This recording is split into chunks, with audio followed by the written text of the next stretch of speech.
I don't have time for this nonsense. Once you see this, your babbling mouths will be silenced for good. You're going, aren't you? Sneaky. Momo.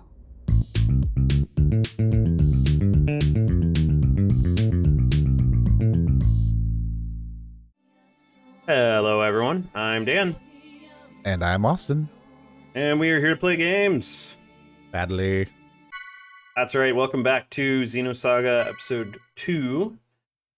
We are at the conclusion of the story. If you are curious about what's happened so far, there's a summary. Pause the video if you want. We are going to go ahead and move on. We have been going through the Omega system. And I'm just going to do some skill checks, and we're going to kind of get right into it here. So for this boss, which is really the final boss of the game, status resist is good. Use combo boost if you have it. I think, do I have... yes, okay. So I think there is some recommendation at least to use, if I can find it real quick. Status resist 30, if you can get it. We're gonna go in with 20, because I don't have 30 yet. Not a big deal. Just have some status resistance, and that's gonna be really good. And Last Revenge, if you can get it, which...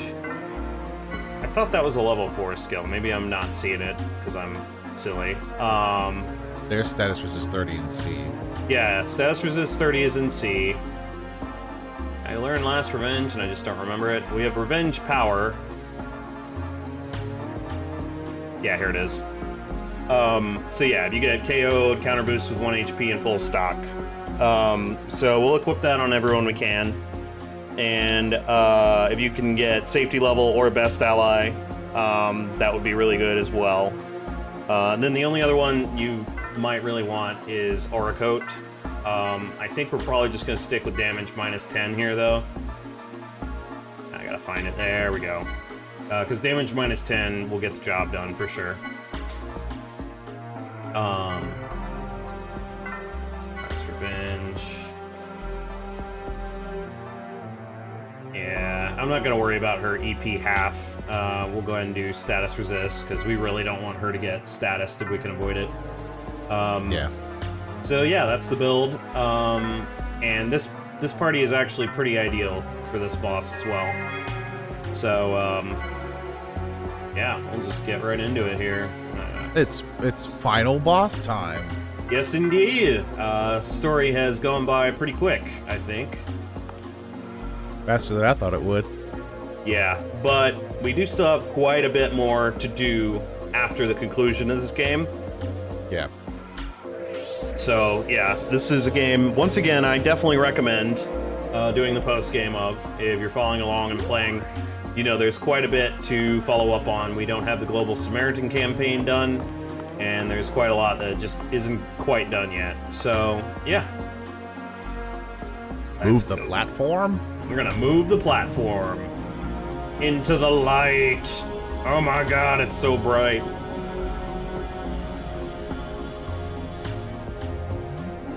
Giant We went from a block. small cube to a big cube, and then the big cube moved away. The cube. The cube. All hail the cube. The cube has shown up. Hey man, what's going on?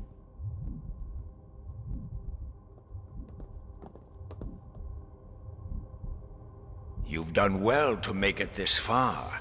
I suppose it's best not to underestimate the resilience of insects. I've heard enough of your crap! Do you really know what it is you're doing? I agree. Oh, is that Albedo? Look who it is! No? Maybe? Yes. It is. Okay. For a second there, it didn't look Albedo. Don't you think it's about time you quit playing this ridiculous game? This power is mine. You have no right to it. Albedo! Yo, Rubido. You seem happy to see me. Don't be stupid. How could I be happy? Ah, if it I isn't don't know what Uriev's happy is. ghost, I'm afraid you're a bit late. The preparations are already complete. There's no longer a point to your existence. What an annoying old fool. How about it, Rubido? Want me to give you a hand squashing this guy? You are TB, a failed product of a twisted age. A lower life form such as you could never understand our ideals.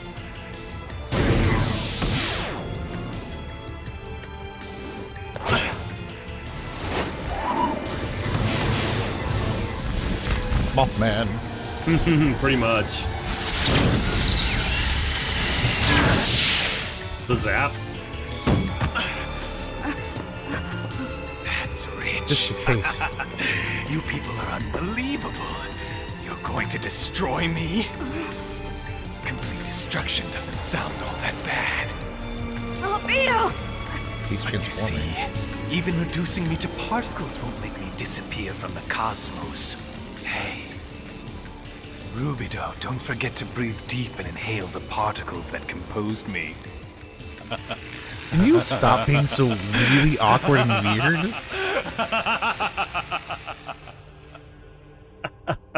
Damn you! He will never stop being that way.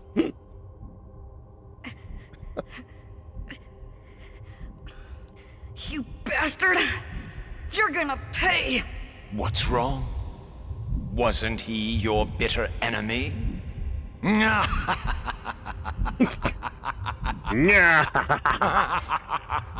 The only one allowed to take Albedo out is me! Nobody kills my buddy but me.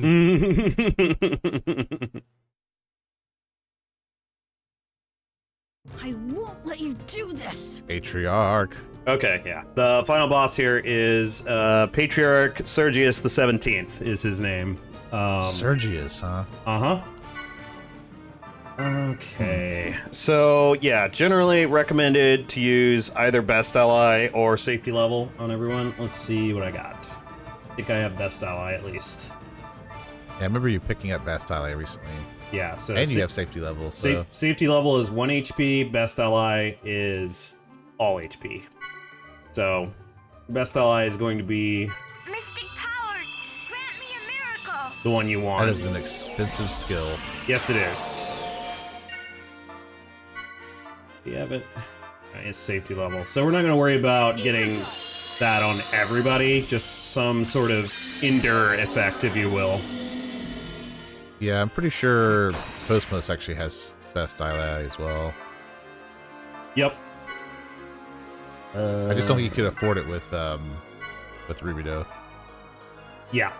Yeah, I believe that's right. So yeah, we'll put that. And as you can see, it kind of annihilates your EP, but Proto Omega is silent. If we stock up, we'll recover some of it at least. Yeah. So, to my mind at least, using best ally and safety level is sort of a overkill thing, but I wanted to do it just to demonstrate this is going to be a good idea in post-game boss fights. Just because. They Just because. They are pretty brutal. They can knock you out pretty easily, and so get in the habit of doing that with the post-game bosses for sure. Don't forget to steal Awakening 4 from this boss, by the way. Yeah. So that is another thing to do. We will use Pocket Rare. Mystic powers, grant me a miracle. Awakening 4. So that's another double tech from the final boss, yes. Yeah, his other item is a skill upgrade E, Yeah, we'll go ahead and grab that too. which has 100%, so I guess, yeah, easy steal. Yeah, you'll always get that one. Alright, so now we need Ether Spear. Powers, grant me a miracle. And we're gonna go Aura Sword on this guy. And I'm actually gonna run Attacker on Rubido and Kos-mos here.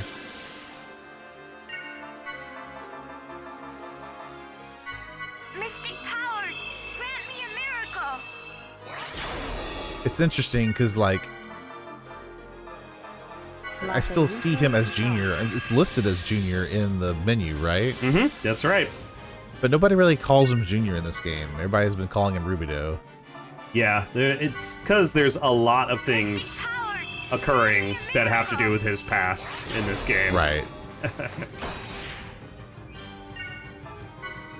Alright, now the other thing we're gonna need is some boost here. Boost to boost. Gonna need Use the boost to get through. Gonna need to start with at least one boost here to actually hit his break zone. Jeez, I can't read. Okay, so I think he's the one missing it right now. Grant me a miracle. And BCBB, which we're gonna want to start with Junior here. So actually, Yeah, it looks like he's weakest to Pierce, that's right. Mystic powers. and then Slash is the second weakness. Right. And then, it's just calling it out here, Aura is going to do standard damage. Beam, Thunder, Fire, and Ice will do half damage. Mm-hmm. So, Charging. Pierce, Slash, and Aura are going to be your ways to go. Yep. Bye-bye. He Eh. is immune to junk, whatever that means. Bye-bye. All right. Here you go. He's also immune to slow. Mm-hmm. This is sort of why I don't really consider him threatening. Like, look at this, 1 HP. We're just gonna let him drop here.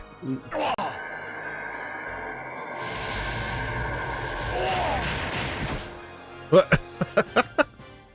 Now watch this. That's not our party. Possibly lose to Oh, the likes of you. yeah. You have to defeat him twice. Yeah.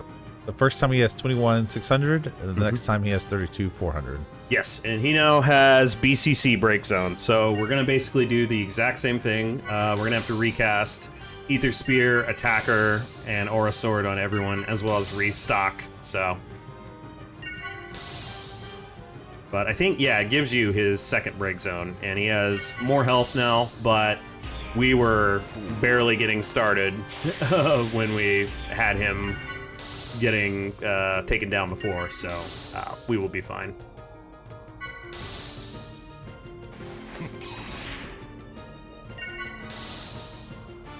Alright, start up the buffs. I think I'm okay on my level of boost for now. Mystic powers, grant me a miracle. Yeah. So once the boss gets below 25,920 HP, it looks like, he'll be able to use Quick and Gravestone lock. So don't allow him to do the. Mystic powers. don't let him do H boost lock on you. If he does, we'll have to get rid of that as soon as possible. Yeah, what does that do exactly? The H boost lock Yeah. is a high boost lock. Ether drop. Yeah, so You we can't can't boost at you all, Can't, you like- can't boost that character when. Yeah, okay. Yeah, so it is funny because I'm not overly well versed on the strategy for this boss because I generally just leave him at full HP Mystic and then powers, unload on him. miracle. Because at this point in the game, you should be able to do that with relatively minimal preparations. Yeah. But for those who are curious, who aren't one-shotting him after they've gotten all their stuff set up, Yup. when he gets below 16,200 HP, the boss will begin to curse you every so often, so that's always fun to know. Don't want that. Grant me a miracle. Yep. And then at 6480 or lower, if he starts talking about striking down the heretics, you have a problem coming up soon. Cease attacking and heal yourself to full, and then use stock command to assume guardian stance and possibly evade UMN cannon attack. Right. He has a UMN cannon attack? He does. A UMN phase transfer cannon. After it's used, you'll have several turns left in which to regroup before the boss can unleash it again, but still, like... Bye-bye. But that's when he's in, like, critical condition, so... Right.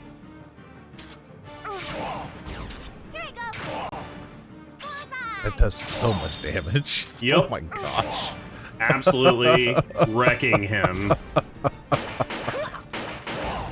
That's Okay, it. well that was it. Skill point times Nice 2. job. Yep. So, yeah, if you set up like that, you can usually just ignore most of his stuff. Just annihilate his whole health bar. But, yeah, do be careful if you can't do quite that much damage.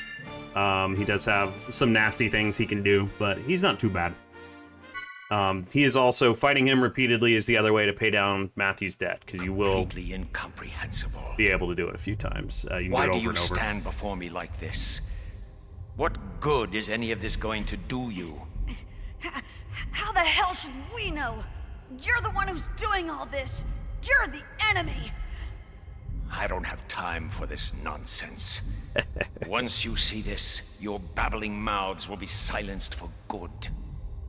A UMN phase transfer cannon. A weapon that can strike any target from anywhere in space. Why, you... Don't worry. I'll send you to meet him soon. When you reach the afterlife, be sure and tell Helma too.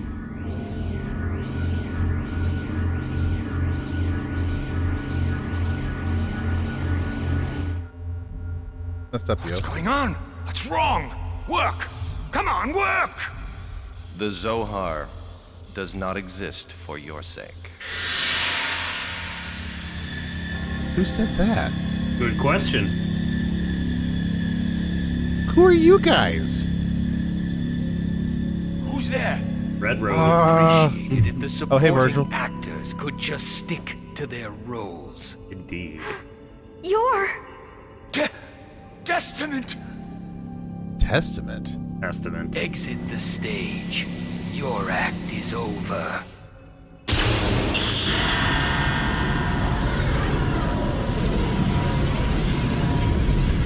No! I am all power! I am the box ghost. Goodbye.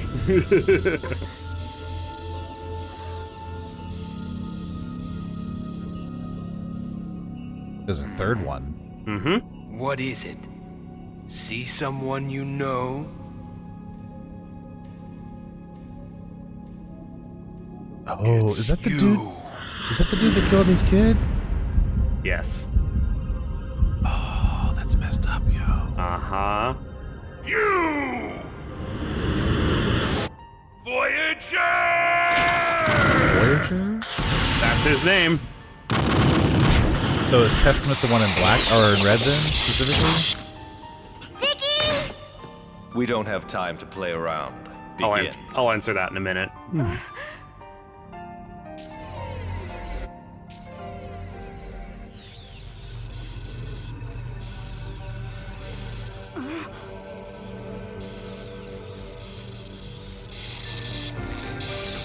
Stop it! Oh. This is not what you were born to do!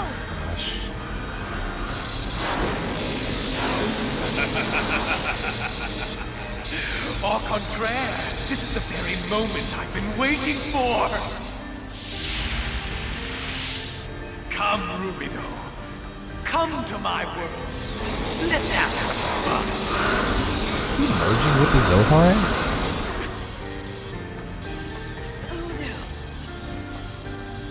He's merging with Udo.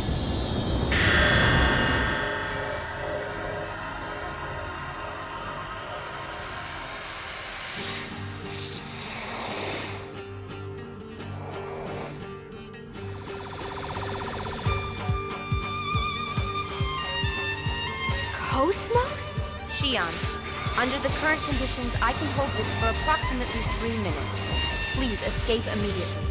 Kos-mos! But how? The Elsa is currently heading towards our present coordinates. If you destroy the exterior wall, you should be able to rendezvous with it. Destroy the wall?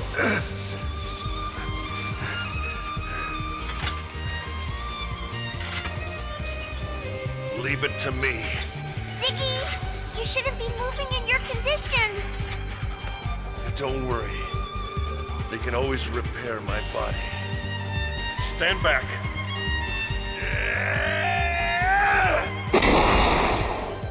Dang, Zig.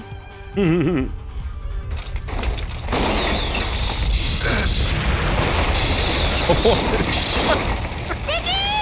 ever punch a wall so hard your arm comes off? Ziggy has. Hurry, Chief! Please get on board! We're almost out of time! Gotta go.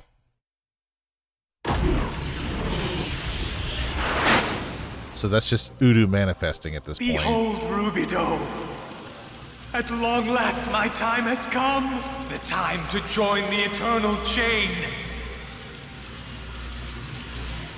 The time to quench my thirst at the source.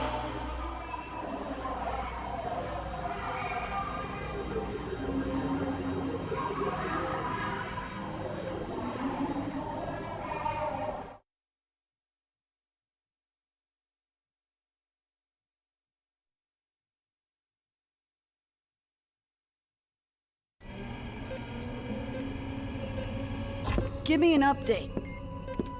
No change in the waves from the space-time anomaly. Further expansion appears to be temporarily halted. Well, it sounds like we owe one to Kos-mos. We don't have time to relax, little master. The phenomena alteration may have stopped expanding for now, but it's just a matter of time before it starts up again. It'll swallow up the whole region eventually, won't it? Isn't there any way to stop it? It's likely the only way to resolve this situation is to go in there and destroy the source directly. But the risk involved is enormous. How are the Elsa and the assault craft? They have sustained a great deal of damage, but they are still operational. We can launch at any time. Okay, got it. Shelly, I need you to take over here. Acknowledged.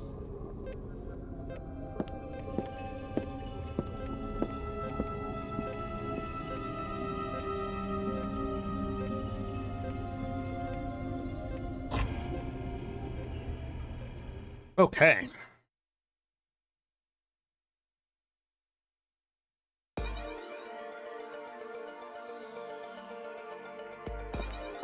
So now we are Junior by himself. Double check his setup because basically for the rest of the game you play as Junior. You can use Awakening 4 at this point, double attack for Chaos and Momo, Blessed Miracle.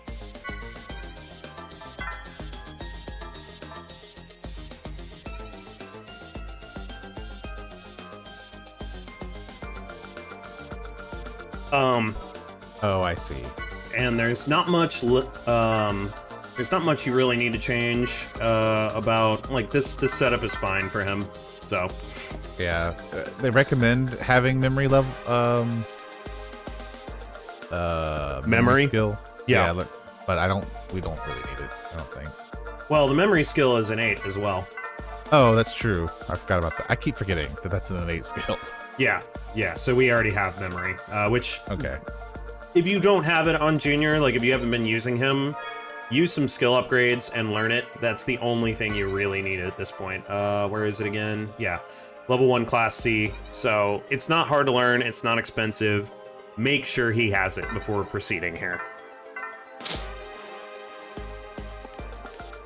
Okay. And we're gonna go to the park area. It's not at all clear where you're supposed to go here. I'm not sure why that is, but yeah. Shelly's in command, the Durandal, at this point, and we've left the party behind to finish dealing with the situation, basically.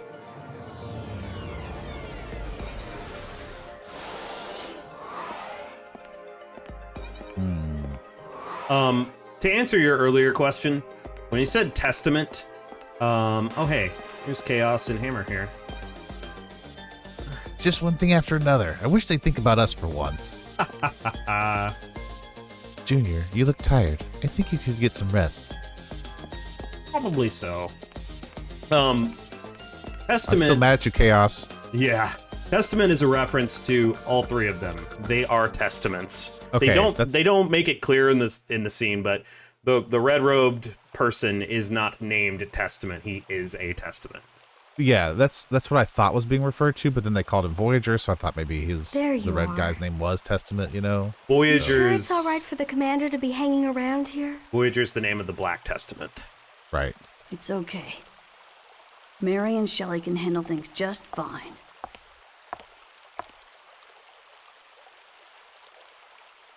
You were thinking about him? He keeps calling to me. It seems he wants to settle the score. But he's your brother. Are you sure you can fight him? Have you not seen him fight him I don't know. times? But I have to go. I can't just let things stay the way they are now. I'm the only one who can stop him, so... Junior. How's Ziggy doing? Can he move yet? I don't have any details, but I know Momo hasn't left his side since she started repairing him. I see. I think I'll go check in on them. We'll be heading out as soon as everything's ready. Tell everyone to be on standby. Okay.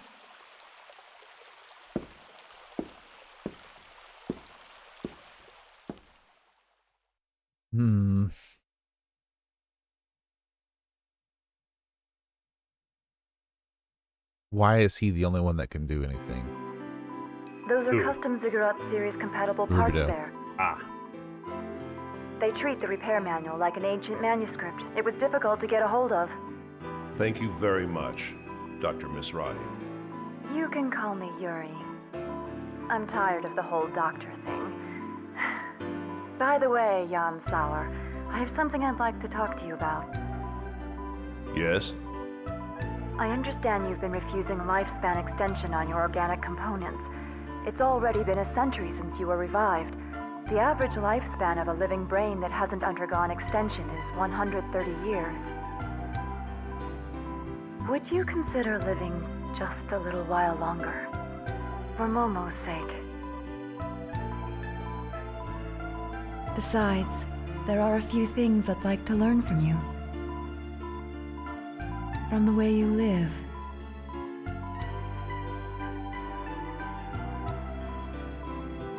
Could I have some time to think about it? Of course. I'll be waiting to hear the good news. Well, that's a step in the right direction, because before it was just nah. No. Yeah, exactly. Sorry. Guess I was eavesdropping again. I don't mind. I have nothing to hide. Momo, I'm sorry. Could you go get the parts for me? Okay.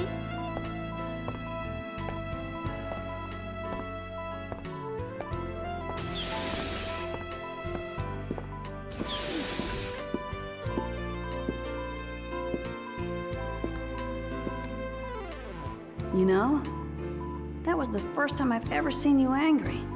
I guess even you still have some feelings like that. To be honest, Yeah, trauma I'm will do kinda that. relieved. Yup. You really are human after all. And after all your lectures, you couldn't keep your head in front of your enemy either. I guess it applies to both of us. Yeah. When it comes to him, I just can't control myself. I lose sight of everything.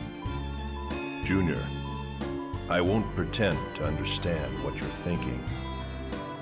And I have no intention of rebuking you. Just do what you feel is right. Old man? Just go and show him a thing or two.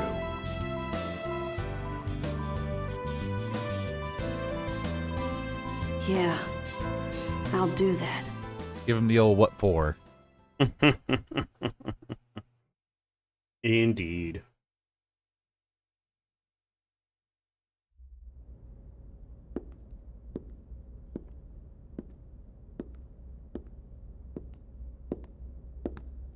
You're going, aren't you? Sneaky. Momo. Figured I'd sneak off while Guinan wasn't around, but I never expected to be caught by you. Guess it's no surprise from a 100 series. Are you going by yourself?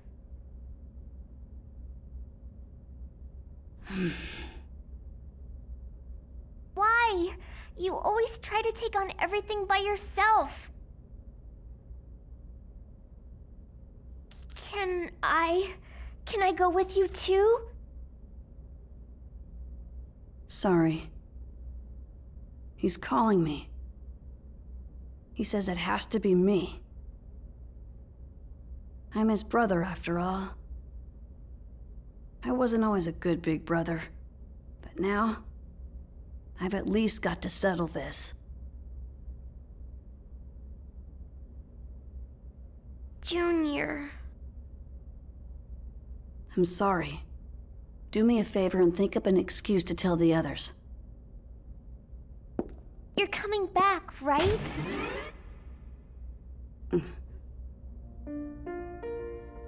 Please promise me. Promise you'll come back. If you don't, I...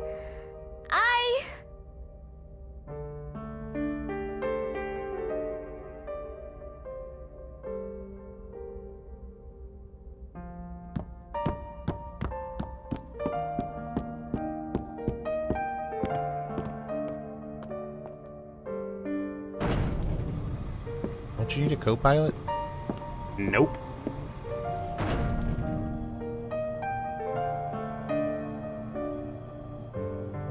I don't know if Realians believe in carrying... Look!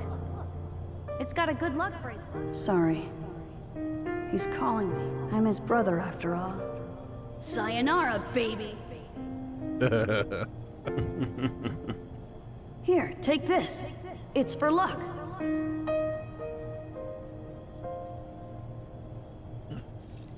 Cute that she's still wearing it. Mm-hmm. It's my lucky bullet.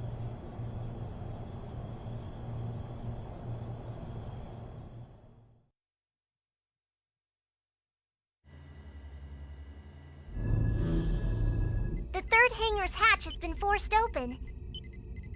The ES Asher is moving on to the catapult. What? Little Master?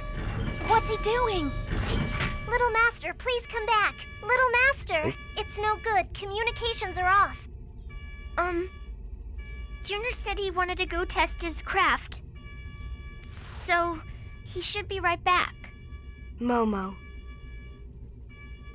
Junior's going, isn't he? So that's a terrible lie. To that place. To put an end to this. Well, he promised. He promised he'd come back. He did not. So, I know. It's all right. You really are a good girl, Momo. This is the Little Master's fault, making everyone worry like this.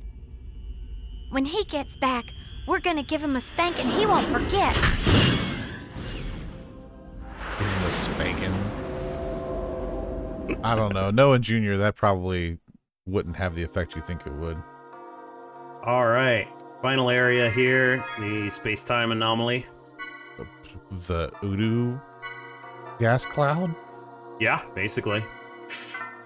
Yeah, Junior didn't take Asher in order to take it into combat. He was just using it to get here, basically. So that's why he doesn't need a co-pilot. Yeah, this place is trippy. Uh-huh. I'm glad you came, Rubido. Young Albedo. What's the matter? It's unusual to see you alone like this. Aren't your little friends with you? I can handle settling things. With you by myself. There's no use pretending. You're scared. Scared you'll abandon them just like you did before. You might even end up letting them all die. That's just like you, you coward.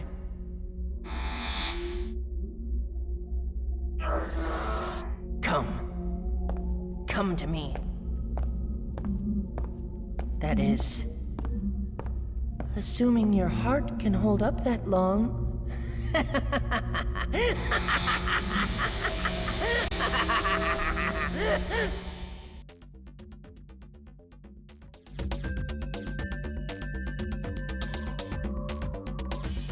Just running around in the Udo anomaly, no worries. Albedo's everywhere, being weird. Yeah. I'm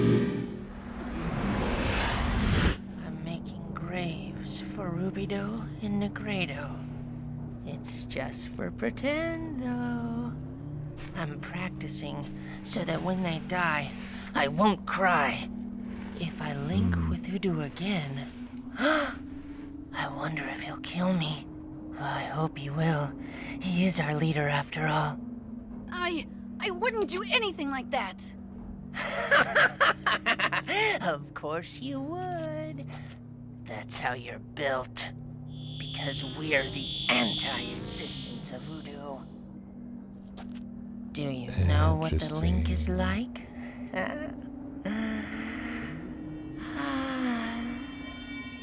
It's as sweet and seductive as a deal with the devil.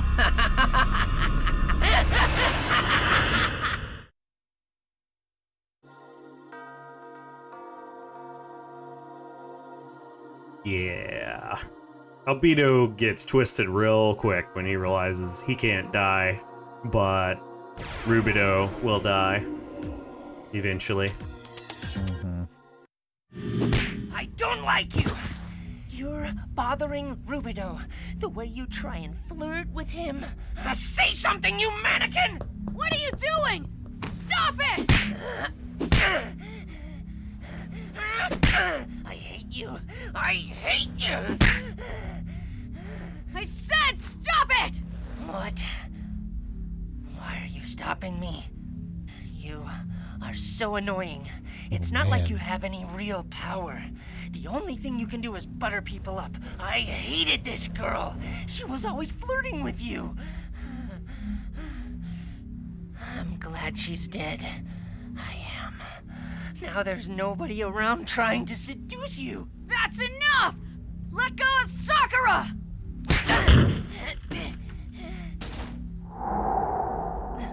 Momo? No, that's right.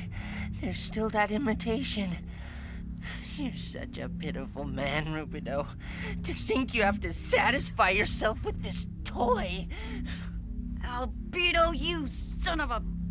Is this ragdoll important to you? It's too late. She's already been damaged by my own hand. Stop! Don't say any more! I enjoyed every minute of it, too. You should give it a try yourself, Rubido. I'm sure if it were you, she'd be happy. I told you to shut up! Let's hurry up and finish this. When I kill you, I'll have everything. It's so disgusting. I'm sick of you clinging to me like this.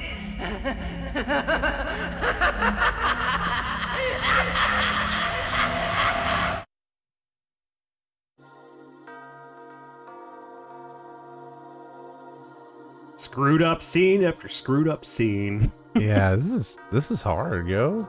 Yup. Even more.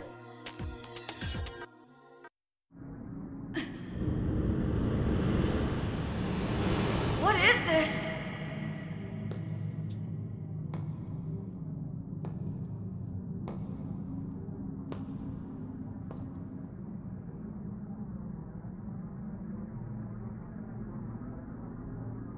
Yo, Rubido, are you ready to fight now? What? You should just smash it. It shouldn't be a problem for you. Stop it! How long are you gonna keep holding back? Kill him already! Come on! Stop it! He was always getting in the way.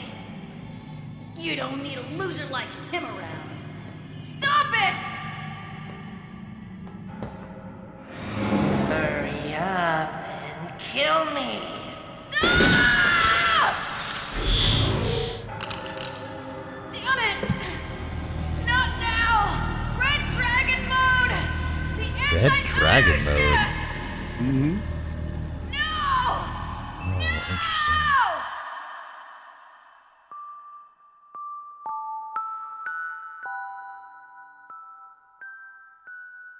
Rubido, don't be afraid. I believe in you, Rubido.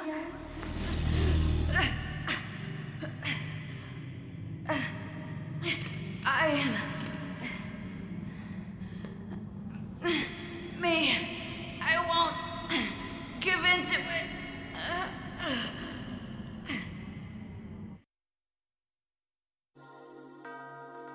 So, one thing that ended up cut out of this game is there was a scene where Junior aged to an adult.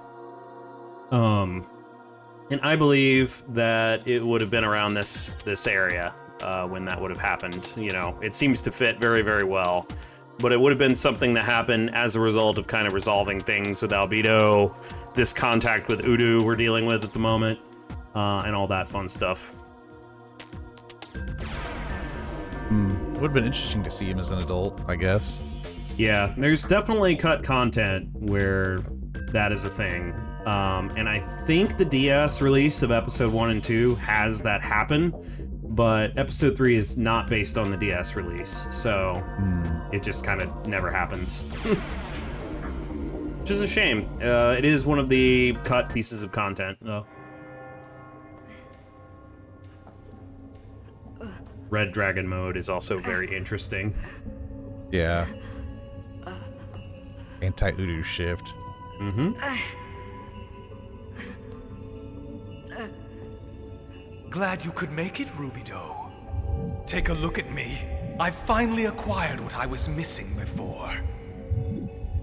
I may have lost my body, but I feel so much better. Stop the space-time anomaly, Albedo! There's still time if you do it! I'm to repent. Manifestation of an abstraction, huh? I think not. As my duty as an immortal, I've prepared a brand new worldview for mankind. When I temporarily linked with Udu, I climbed the ladder of evolution and saw the leaning tower of culture that humans have struggled to construct. It's not even a tower, really. It's a scaffold of rotting wood, built with meager knowledge and pitiful tools. But a nice guy would tell them the truth, would he not? Hello? You've got it all wrong! What are you gonna do with this region of space? Who knows? Perhaps I'll cause a shift and shove this whole dimension into a high-order domain. Don't be afraid. We low-dimension creatures will move en masse to a higher plane. It'll be glorious. The true eternal chain.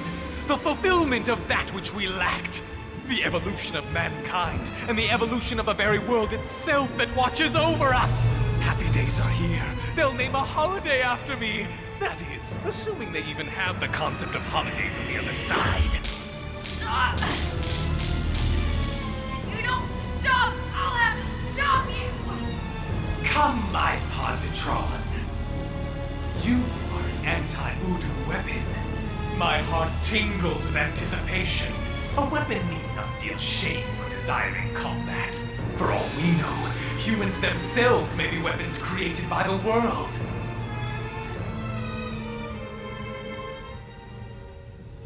You're right! I am a weapon! Every cell in my body is aching for a fight! They long to collide with their anti-existence. I've probably wanted to fight from the moment we were born! We think alike, Rubido. I feel exactly the same way. Right now, I'd like to rip you to shreds! Bring it on! I'm gonna rip you right out of here and drag you back to the Grandel!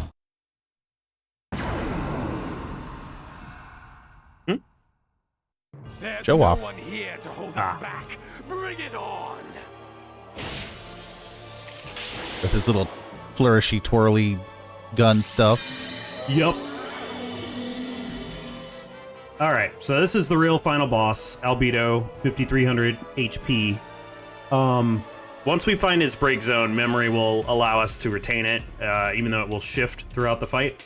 You just kind of fight normally as Junior here.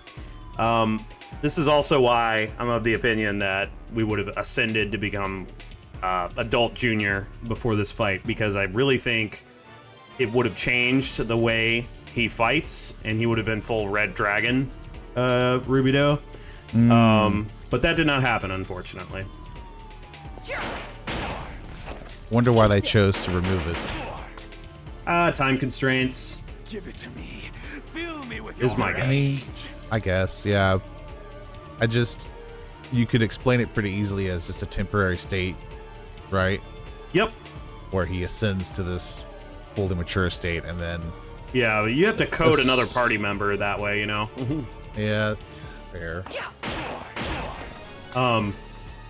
So we have... Wrong? Kill me now! Hurry!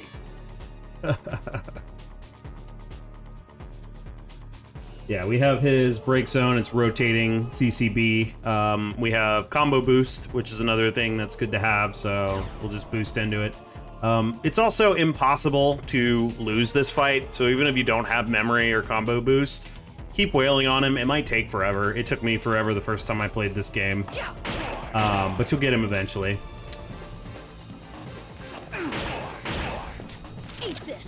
Albedo's tension uplifted. Yeah. Come on, give me more, more, more!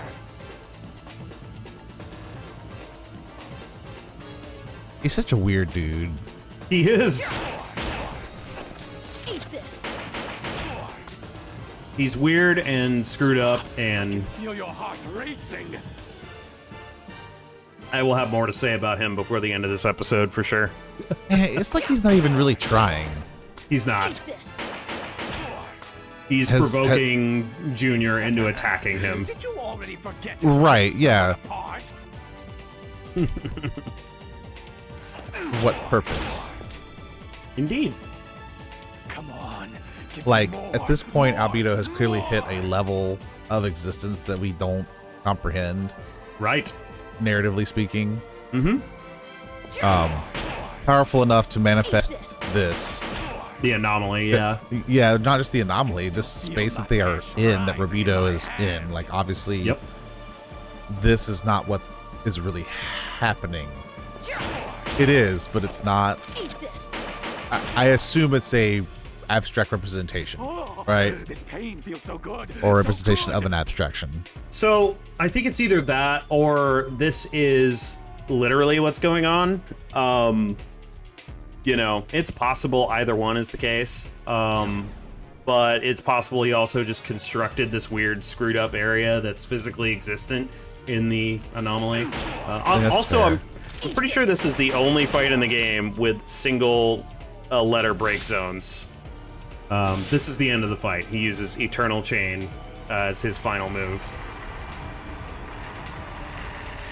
What? Yeah, the Eternal Chain is something I've got questions of. We can talk about more in detail in a little bit, but like... Yeah.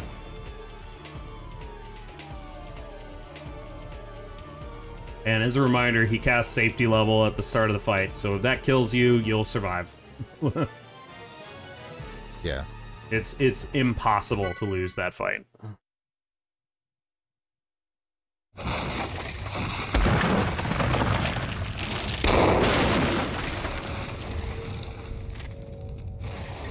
Not bad. Rubido. Albedo, you... Well, Rubido. Admit it. You enjoyed that, didn't you? Yeah. It was fun. My blood danced in my veins. We really are nothing more than instruments of war.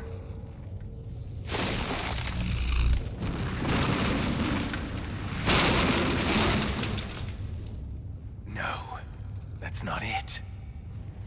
We're not foolish because we're tools. It's because we're men. Oblivion, huh? You might say this is a release. At least, I won't have to fear losing anyone anymore. Albedo? What's with that face? You look like you just lost your best friend, Rubido. You bastard! You knew all along! What are you talking about? I can't stand you or Negredo. Rubido, beware of Negredo's shadow. Think why it is he doesn't react to Udo. Oh, that's interesting. Mm-hmm.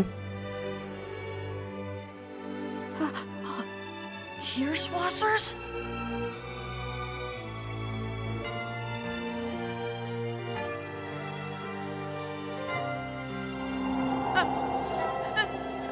No, don't go! Albedo, don't go! Don't leave me alone! Ah, look, Rubido. I'm free. That is a much better ending than you deserve, my friend. Yes, it is. Albedo! Albedo!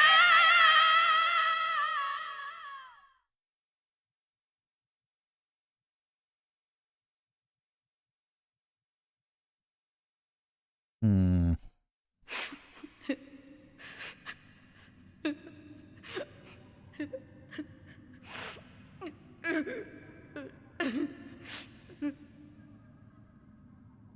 What's wrong, Rubido? I can't hear it.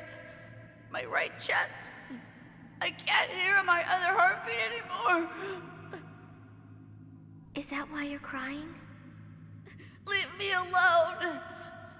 I just tore away half of my body with my own hands. The me that's here isn't me anymore. Were you really that weak, Rubido? Oh. That's not the Rubido I know. Who cares? None of that matters anymore. Get up, Rubido. There are people waiting for you. Don't let them down now. Remember the promise that you made me? Please promise me. Promise you'll come back. Momo. Sakura, you're right.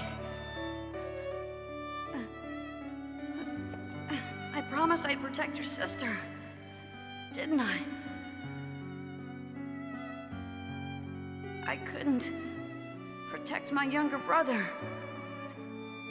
But there are still people I care about who I can protect. That's right, Rubido. That's the Rubido that I love. Sakura. Thanks.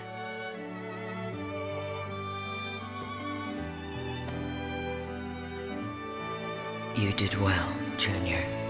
Come on. Get out of here. I don't like you. Let's go back to the others. Finally, he'll be able to find peace. Yes. But this is not the end. No. This is just the beginning. Yay, more vague Tiny statements. ripple has just been born in the world that surrounds them. Indeed. One day, that ripple will grow into a large wave, and it will swallow even them.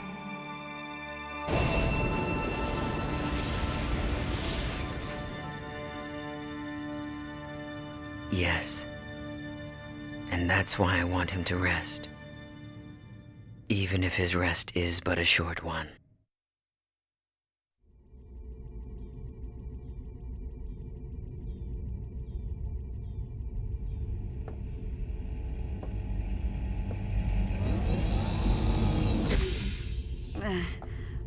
Sorry to worry all of you. Junior! Thank goodness!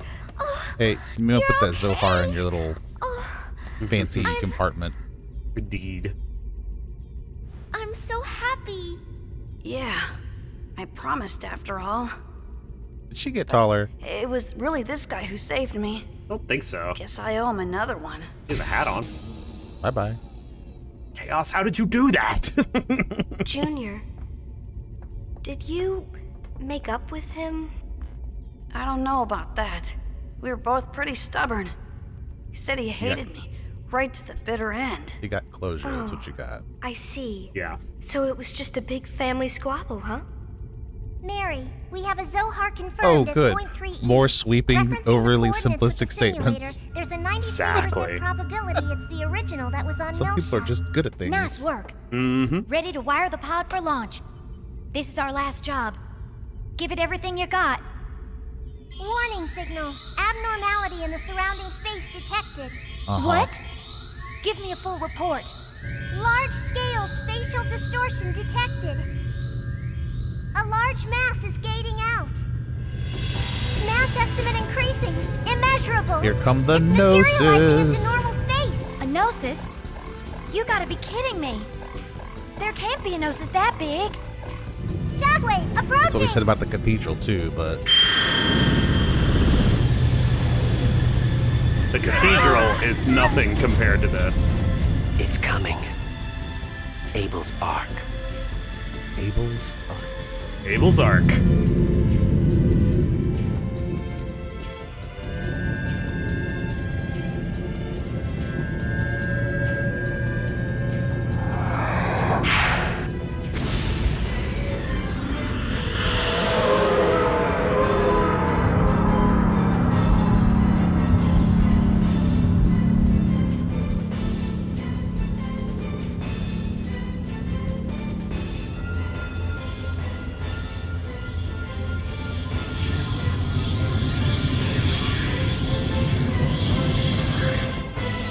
Gonna absorb the Zohar and nope out of there. Abel's Ark is probably the biggest mobile object in this world.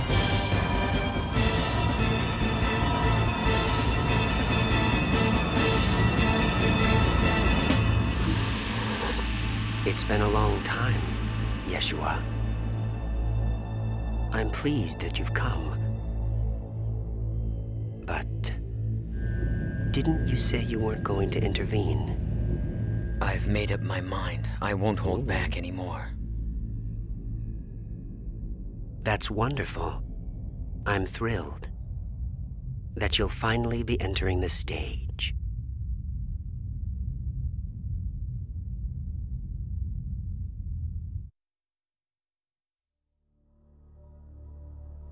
We finally hear Chaos's true name, Yeshua.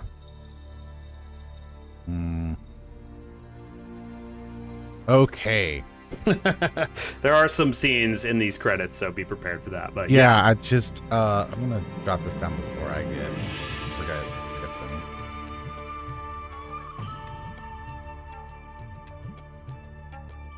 Yuki Estsumi. Mary! Come here a second.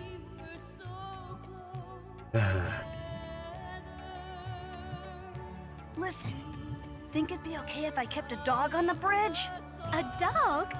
What are you, Captain Archer? Come here, boy. Oh my goodness.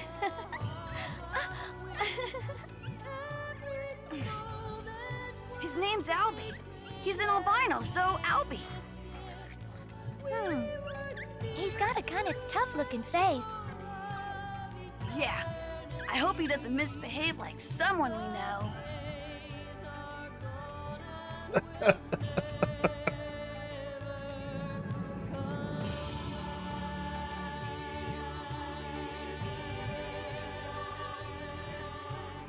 Welcome back, Momo. It's good to be back. I'm planning on living with Momo for a while.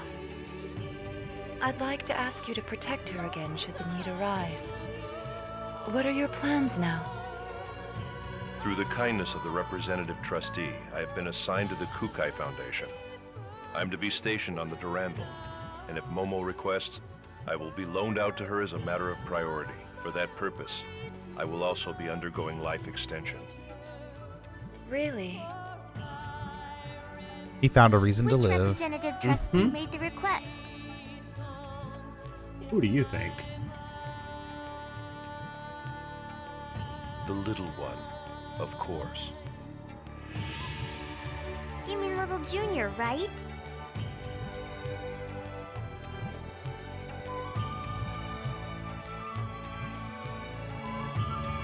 So, you're really going? I don't believe this chain of events is truly over.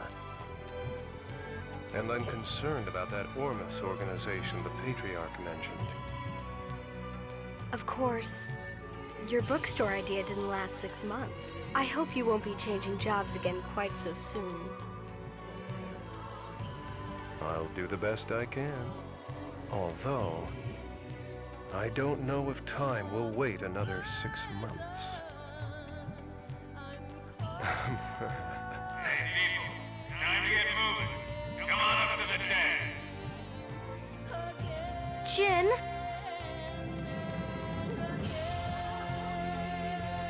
Be careful, okay?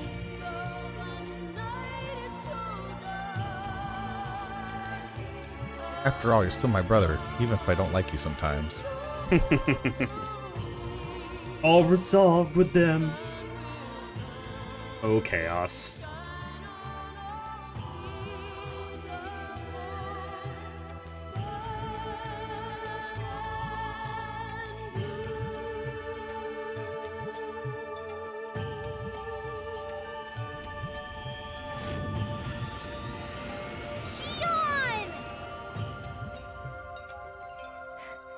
Hey, Miyuki!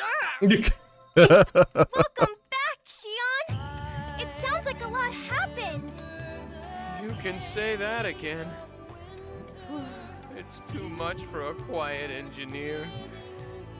I just want to take a nice long vacation. Sorry, I gotta wait till the end of 3. Alan, your vacation will have to wait. Told you. We've got mountains of reports to fill out. What? Are you serious? Mountains of reports.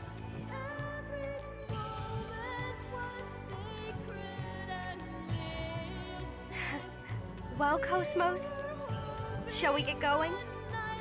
It's time to go home.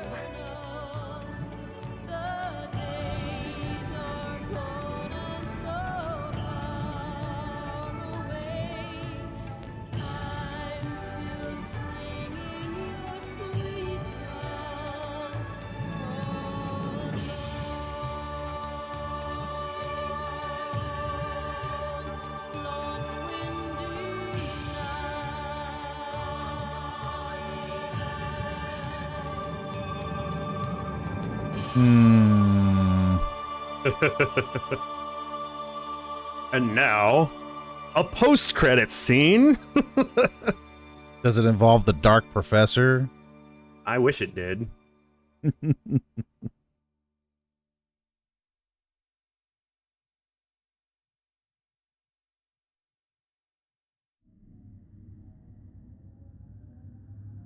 I see. So this is the Y data. But there's a great deal missing. But both he and the UTIC organization have completely poured through the Realian's main database. He only went as far as the subconscious. Below even that, in the lowest level of the unconscious domain, are you saying the answer lies in the Unus Mundus? Most likely. Really? Well, What I ES suppose ship do we'll you leave it have, at Wilhelm? that for now. Good question. When the path to lost Jerusalem is opened, Kos-mos will awaken. So, what will you do with him? I said it was a shame, didn't I? There you have it. Good news, huh, partner? Is that Highline? Welcome. Weaver of the Eternal Circle of Zarathustra. What? What does that even mean? Very good question. Weaver of the Circle of Zarathustra? Weaver of the Eternal Circle of Zarathustra. Gotta have that to be continued for, episode 3. We didn't get answers from the last time that happened. Come on. Definitely save your clear data here, because you're going to load that. It's going to enable post-game activities. Which I'll load that up now, and we'll take a look at it. But yeah, that is the conclusion of the story. Post-game, when you load it up, it's going to put you to before you head to the Omega system, and there's the professor. He's waiting for us.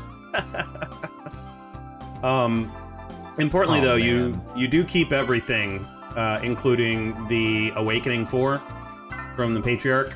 So if you are having trouble with Matthew's debt still, you can run back to the Omega system. All bosses except the Patriarch are defeated, and you just roll on through there and defeat him again, steal another Awakening 4, and then rinse and repeat 20 times and sell the Awakening 4s to pay off Matthew's debt, which is much slower than stealing repeated Awakening 2s from Orgullah, but it is the next fastest way to do it outside of just selling random things.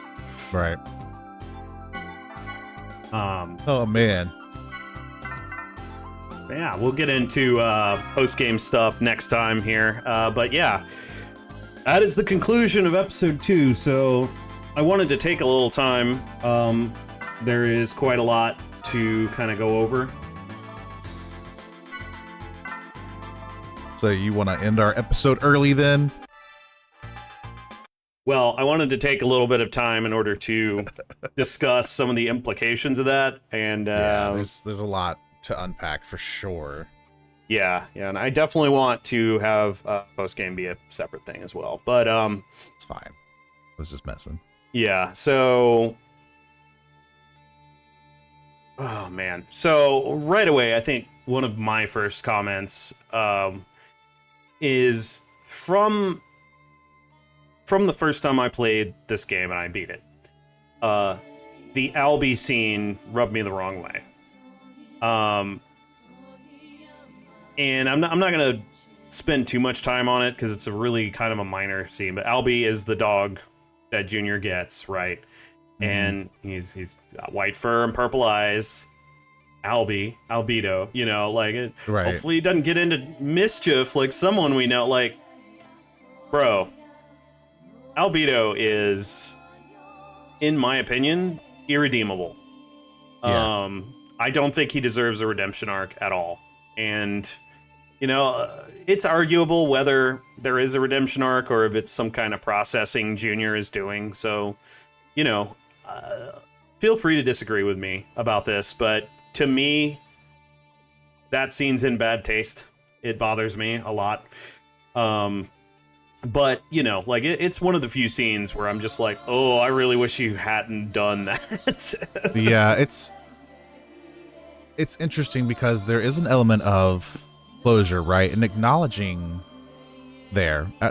Junior clearly still cared for Albedo in some capacity because of the familial ties, and I mean, they were conjoined twins? Conjoined, that's right. So that's a lot of attachment to be had that is kind of inescapable on some instinctual and level, right? I know people say you choose your family to some degree. That's true, but people you grew up with, you have an emotional attachment to them in some capacity. Yes. Now, Rubido had a positive interaction with Albedo up to a point, mm-hmm. and then things went insane, right? Yes. So I think there's a part of Rubido that remembers the good times that they had, which makes his anger at Albedo and frustration and everything else so much more painful because of what happened, right? So yeah, I think on the one hand, it's okay to acknowledge I still care for you as my brother, and also acknowledge you have to be stopped. There is what you're doing is dangerous. It's bad. It's not good for everybody. Like, you're hurting people, and that's unacceptable. Right. And so I don't know that Junior Rubido had given off an impression that he would find healing in having like a dog that's named after his brother. I feel like that would bring up too many bad memories. Yes. Personally. And so I all that to say is I agree with you in this regard. Like, it doesn't strike me as something that Junior would do. Had the relationship been different, and like Albedo had just been taken over by another entity that they had to stop and weren't able to save him, that would be a different story. But Albedo gave in to his insanity. Yes. It wasn't just that he touched Udu and like was consumed by him and taken over. No, Albedo felt the power that Udu presented and gave in to it. Yes. Yeah, and it's very clear that he was broken. I mean, you see those scenes going through the spatial anomaly, and it's just, what even, he was twisted, screwed up, and probably, it's sort of, his arc kind of goes back to, spoilers for Xenogears, id, and the formation of that weird personality and the shattered personality. It's different with Albedo, though. He's not a multiple personality type of entity. Right. He's got a different kind of broken, and it's kind of a broken that comes from being immortal, which he has been an immortal since he was first created. Right. He's incapable of dying as far as we know, and right. He achieved ascension in a way that's essentially what we were doing. We were dealing with an ascended Albedo inside the space-time anomaly. Right. Well, and they even say as much when he first like disappears and you think he's dead. Later on in the game, someone mentions that he's like ascended. Yes. So, yeah, I don't know. I agree. I don't think Albedo needs or deserves that redemption arc. It's okay for him to be just a broken person who's a villain. Yes. Yeah. Because there are people like that. That is how I will always regard Albedo, as a villain. And there are other reasons I'm taking pains to make this point. It's not just about Albi, it's about other things. But we can't get into that just yet. Yeah. But Albedo's influence is probably one of the bigger ones in the Xenosaga trilogy, as far as characters who are influential. He's not the biggest influence on the events that are happening, but he's one of the bigger ones. But yeah. And as far as everything else, the cut content is interesting. The biggest deal to me with cut content was the Junior growing up. Yeah. A bit there. That would have been a lot more impactful, I think, than it being not there. Yes. Yes, I agree. I'm trying to find that. I had a list of these of what exactly was cut, and I do not remember what they all were. But yeah. Oh, I thought you were going to be like, I had a list of grievances, but I've lost it since then. Oh, no, I got my grievances memorized. Yeah. Oh, man. Yeah, I mean, there is, I'll call out TJ the Emperor's video. His video on episode 2 is called Anatomy of a Disaster. And I do think, and we're not through all the content episode 2 has to offer yet. So there is so much good in episode 2, in my opinion. I think it's a great game. But is it disastrous? Yeah, from a certain perspective, it kind of is. There are a lot of interesting ideas, but I think we'll talk more about what makes episode 2 such a problem once we get through the whole trilogy. But even just from the perspective of episode 1 and 2, so much recalibrating was done. As far as aesthetics, we have a totally different aesthetic at work here. Some of it I like, but the character redesigns, I don't believe redesigning Xion's character model was necessary. I don't believe that changing to a more realistic art style was necessary, and that is a change that I think the creators agree on, because they walked it back a decent bit in episode 3. In addition, we have things like the Horseman reference, which were not exactly... as you can tell, that wasn't really followed up on as we went through. It was just kind of a thing that Kanan was saying, and it's like, is this a throwaway line? Why is he saying this, you know?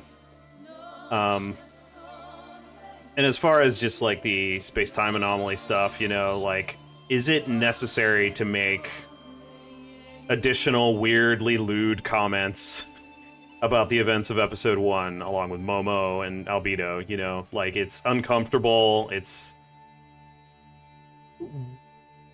Is it justified to continue to kind of harp on that? You know, it's clearly an event that happened. How does one handle such events in the story if you need to put them in there? You know, it implies a bunch of things. It's not like it was a... Because there are other games where you can discuss what is being alluded to more directly. Right. But it's part of the reason why, you know, that Albedo is not a redeemable character to me. That, along with the Kirschwassers, which he's ascending, and they aren't actually Kirschwassers that are there. This is all a construct created. You know, you're in this liminal space where Udu is interacting with these entities, these URTVs, and it's creating a weird thing, and we're not seeing it as it really is, in my opinion. If we are, it's something that is still being constructed based on the personalities involved, which is interesting. Right. But yeah, the Kirschwassers as well, just the murder, the disregard for life, and all of that with Albedo in episode 1. Not to go back to harping on him, but yeah, like it's one of the bigger problems I do have with episode 2. Like, there's the canon stuff that gets a little murky and strange. But then there's also, like, the tonal stuff. All right, are we attempting to justify certain things? Are we walking the line effectively here? Right? Right. I don't know. I don't know that I have a objective answer. I have a subjective answer in that I'm given the ick by a couple of the ways that gets handled. But, you know, like, feel free to weigh in about that. I mean, I know it's kind of a heavy topic. But yeah, I do have a couple of other topics to cover as we kind of finish up. But do you have anything to say overall? I want to make sure if you have anything you kind of go over here. Okay, yeah, I mean, I do have some closing thoughts, and I don't know if this is some things that we would probably want to discuss more at length later, right? So just kind of in passing thoughts as the credits are rolling. This is things that I just wrote down. Yeah. Right. So arc implies that a craft that carries things, right? Specifically people, typically. Mm-hmm. We know that humanity left Lost Jerusalem, or at least that's implied, right? Otherwise there wouldn't be humans, what we're dealing with. Right. And so, but the Able Arc is a Gnosis craft, as far as we know. It is a Gnosis. Mm-hmm. So my question is, are Gnosis a form of evolution of humans from 4,000 years ago, before Lost Jerusalem became Lost Jerusalem? Because we still don't really know what Gnosis are. Like, are they just an alien race? Are they something else? But we do know that humans can be converted into Gnosis. Yes. When they are, like, interacted in a certain way. Mm-hmm. So just putting a pin in that thought for a while. Right. Wilhelm and Chaos, who we now know as Yeshua, are probably far, far older than we think. They may be... I'm convinced there's something other than human. I've been convinced of that for a while. But with Chaos's name being Yeshua, that really reinforces the kind of celestial tie that I was giving it in my head, because Yeshua in, like, the Hebrew is often translated as either Joshua or Jesus, depending on, like, contextually what's happening there. Mm-hmm. So that has enormous implications on It who does. Chaos is.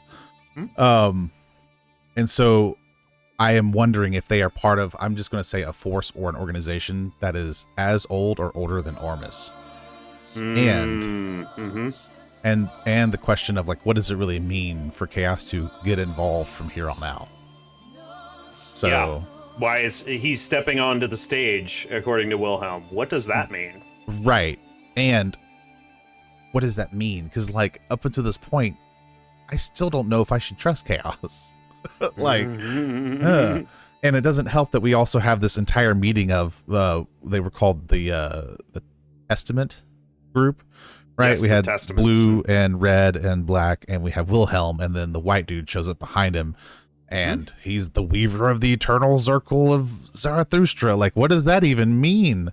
And I hate that it's so open-ended because, like, I already have questions that have yet to get answers, and I want them now.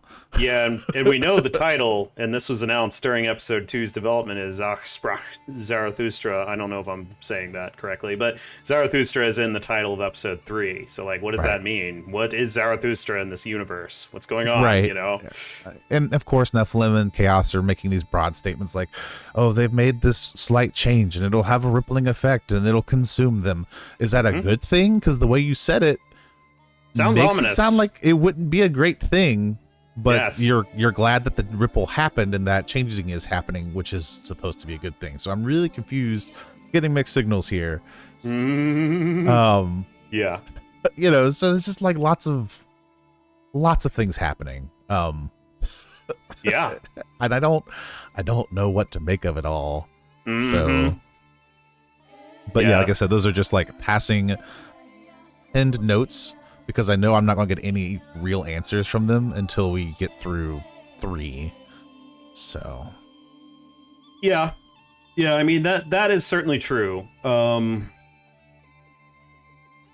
Yeah, just thinking about a couple of things, because part of the problem I have in covering these is there is such a vast amount of knowledge in episode 3 that informs 1 and 2 that I'm just like, okay, what can I actually share and what can I not, you know?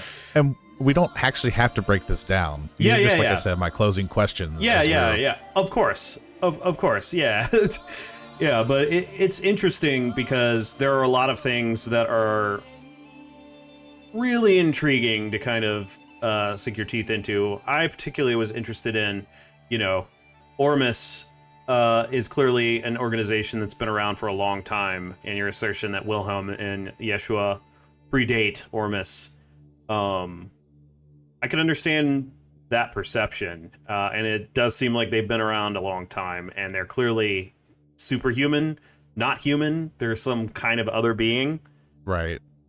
Does that mean Chaos just, when we use him in battle, is he holding back? What's going on with Chaos? What is he doing? I mean, he has to be, considering that even in the first one, he can, like, stop a Gnosis in its track, but then when we use him in battle, he's just like, punch.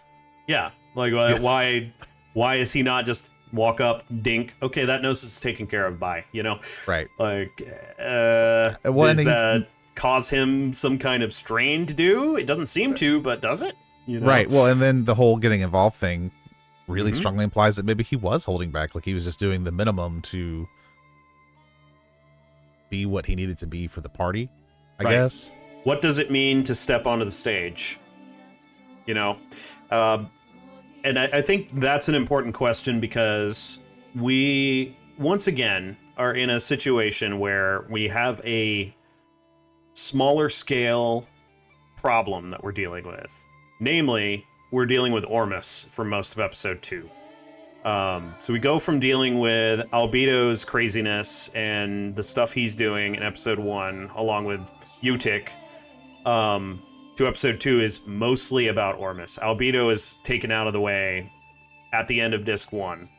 And he doesn't really interact with us for most of disc 2.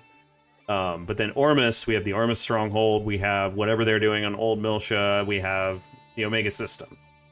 And so once all of that's resolved, suddenly, you know, Voyager shows up and Ziggy is furious.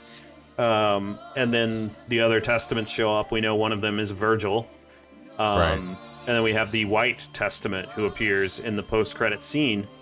And they're very clearly involved with Wilhelm in some way. They're talking about what to do now.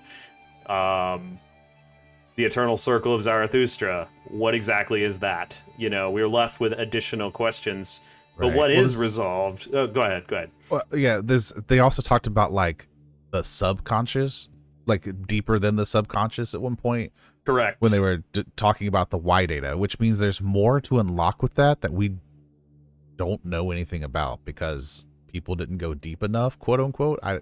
What does that even mean? How do you go beyond the subconscious to the unconscious domain? Yeah. Right. Like, what does that mean? What does that look like? And also depending on your, I think philosophy is the right word here. Like the unconscious, depending on your point of view, is much larger than just an individual. It is a collective existence. So yes, which I'm assuming is kind of what they're leaning into. How do you get that? Like the unconscious domain seems to be a reference to the collective unconscious from the works of Carl Jung. Right. You know, that appears to be what they are referring to. Now, the problem with the dialogue in Xenosaga is it is packed with meaning that isn't elaborated on. But at least not until way later. Episode 2 is really bad about saying things without context. Even worse than 1, in my opinion, because 1, at least, you sort of get where they're going with some of it, because they'll circle back. It's a little more thematically unified. 2 is all over the place. But yeah, are they interacting with the collective unconscious? How are they doing that, you know? And I would encourage... I'm not going to explain that right now. There is an explanation, but I would encourage to think about, think about the events of episode 1 and 2 in the context of what the collective unconscious is. The collective unconscious is, there are a bunch of archetypes within the unconscious mind, and there's a distinction between personal unconscious and more of a collective one. Right. So if we are referring to that, what does that even mean when it comes to the events that have happened? Because they're kind of from more of a sci-fi perspective than, say, Persona, that may have some references to the collective unconscious, or Xenogears as well. Right. Because there are some things that are very, very, like, you could draw a connection. The game hasn't done it yet, but you can draw a connection there. And that's I think, the compelling bit when it comes to the narrative of episode 2. Like, what exactly are these people up to? What do they want? Yeah. And, Abel's Ark shows up, this massive object that has a planet in it. Just dwarfs Damarung and Durandal. I don't think I realized that was an entire planet that was there. I thought that was just like a core. No, it's a planet. Okay. Is this one of the planets that have gone missing? Yeah, could it be Lost Jerusalem? Like, what is in Abel's Ark? There's that too, I guess. I didn't even think about the fact that it could be Earth, so to speak. But we also, I think it's Ariadne that disappeared. Ariadne also disappeared. Pieces of it were in Cathedral Ship. That's true. Yeah. So. When I first watched this scene, when I first played episode 2, my thought was that, there's Lost Jerusalem. It got integrated into this weird giant gnosis. What's going on here? Why is this a thing? I'm not going to say if that's correct or not, but that was my thought when I first played 2. And of course, Abel's Ark takes the Zohar and disappears. So we've been trying to get to the Zohar all of episode 2. It's gone now. Where the hell did it go? Right. Is it out of reach of Ormus? Is it out of reach of anyone else? Is it out of reach of our group? Yeah. Certainly seems to be for now, Yeah, and I still don't really understand how Udu ties into all this either. So that'll be interesting to see how that works. I believe we had a comment. So we were dealing with Udu and the space-time anomaly. And And I'm trying to remember if there was a comment about... I think there was, if I remember right. We did have a comment, but basically Udu is associated with the Zohar. Right, yeah, I think it was labeled as some kind of control unit or something for the Zohar, but that's still not really clear, like, it is what not. it is and what it does, because the Zohar, like, Udu, like, so Abito shows up, he links with Udu, which I guess came out of the Zohar in that cutscene. Right. But why is Udu like this very anti-person energy, and the Zohar is very neutral and not sentient, so to speak?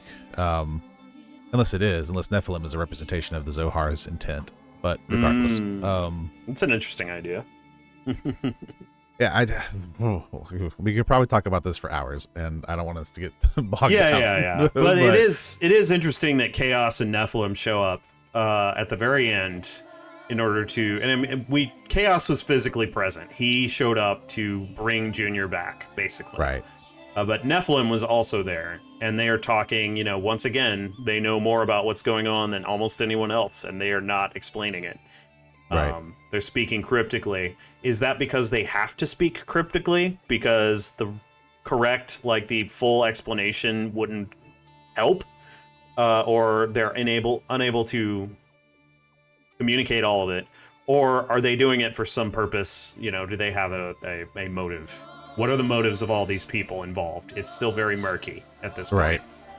Right. Other than, the Patriarch and Ormus, they had a very clear purpose. And they kind of failed pretty much entirely at what they were trying to do. Spectacularly, yeah. Yeah. There's pretty much nothing left of Ormus after this. I mean, I'm sure there is still the Ormus organization in some capacity, but remember, they've dwindled. Yeah, they have. Remember, though, Margulis wasn't present. Pellegrini, those are the named characters from Ormus that are definitely still around. And the Stronghold is gone, the Patriarch is gone, but we know that Cardinal Heinlein is associated with this as well.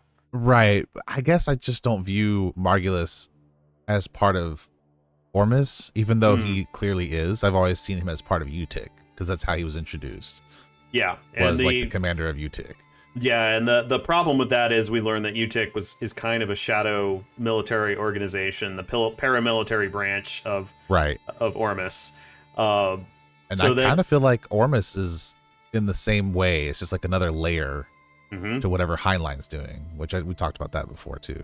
But yeah, it's essentially what Jen was saying. You get down into the bowels of Old Miltia. He's trying to explain all of that. It's just I guess that sort of changes and moves the goalposts from what was going on in episode 1, but it also, it leads to wait, I thought UTIC Margulis was in command of a lot of it, or at least a big section of you. Does that mean he's actually Ormus and is commanding UTIC because he's a big Inquisitor from Ormus? Or is there something else going on? Right. A very good question here. But yeah, I guess we are going to be getting into the post game, like I said, in our next episode here. We'll I don't know how we're going to list that differently, but yeah, we're definitely going to make it clear that we're in post game territory. There's not really any more of the main story for Xenosaga episode 2, but in my opinion, stay tuned. We will be tackling all of the bosses. And yeah, I'm sure we'll discuss some of this a little bit more as we go through the post-game stuff, because it's a little less heavy on cutscenes and story-based stuff, that's with regards to the main story. So we'll have a little room to go over and kind of play with our thoughts a little bit more. But sure. Yeah, I mean, I guess my final thoughts on the main story of Xenosaga episode 2 are, I see a lot of potential here, but I do also see particularly egregious moving of goalposts and interesting implications that, had episode 1 continued with the same development team to episode 2, I don't see it going this way at all. with very few exceptions, you know, such as we've got some established characters and they have traits and stuff like that. Right. But it's overall a fun game to play. Battle-wise, you know, we're going to be talking about that a little bit more as we get into post-game, because we're going to be focused a little more on the mechanics. But battle-wise, you know, we've seen how it gets kind of frustrating after a while, because it's just, how do I do adequate damage and stuff like that. You know, there's definitely some things that I think could have used some completion, but you know, overall, I love episode 2. It is a fun game to play, and there's quite a lot of stuff that is extremely worthwhile in this game. So I hope you've enjoyed the story as we've gone through it, and yeah, we'll talk a little more about the lore, but at least the narrative. Hope you've enjoyed our playthrough and interaction with it, and yeah, we hope you will continue to join us for the post game. You have any other closing thoughts, Austin, about this? Not in depth, no, but it really does feel like 2 is just there to set up for whatever they're hoping to do with 3. Now, whether they execute that or not is a whole nother question to be determined. But like, there's a lot of setup that has zero resolution, and for sure, one has this too, but it wasn't quite in the same capacity. So now I feel like 3 has to answer both a lot of questions that 1 proposed and then the additional questions that 2 created. Yes. Right? And that's a lot to shove into one game. So it is. Yeah, I'm worried. I mean, again, I'm not going to go too much into episode 3, but one of my main problems with it is there is way too much happening. Whereas 1 and 2 do not have enough happening, which doesn't feel like that. But really, we think about the main story of episode 1 and 2, and it's just really, really small scale. And there's a way to do small scale well, but there's too much going on in the world, and not enough of it is being addressed.